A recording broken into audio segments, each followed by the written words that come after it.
यह कहानी एक अंधे पति और उसकी पत्नी के प्यार की एक गहरी मिसाल पेश करती है। एक आदमी ने एक बहुत ही सुंदर लड़की से शादी की। शादी के बाद उनकी ज़िंदगी प्यार और खुशियों से भरी हुई थी। पति हमेशा उसकी खूबसूरती की तारीफ़ करता था और उसे बेहद चाहता था, लेकिन कुछ महीनों बाद लड़की एक चर्म रोग से ग्रस्त हो गई और धीरे धीरे उसकी खूबसूरती चली गई।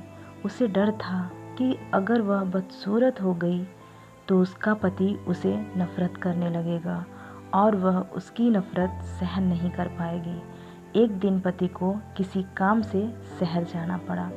काम ख़त्म करने के बाद जब वो घर लौट रहा था तो उसका एक्सीडेंट हो गया।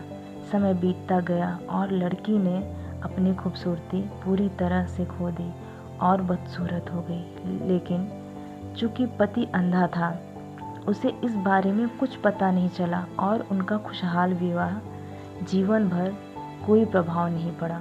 पति ने उसे पहले की तरह प्यार किया और उसकी देखभाल की। एक दिन पत्नी की मौत हो गई। पति अकेला हो गया। वो बहुत दुखी था और शहर छोड़कर जाना चाहता था।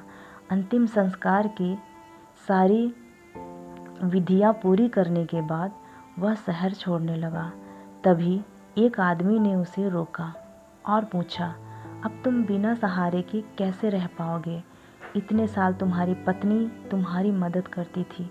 पति ने जवाब दिया, मैं अंधा नहीं था, मैं बस अंधे होने का नाटक कर रहा था। अगर मेरी पत्नी को पता चलता कि मैं उसकी स्थिति देख सकता हूँ तो यह उसके लिए और दर्दनाक होता।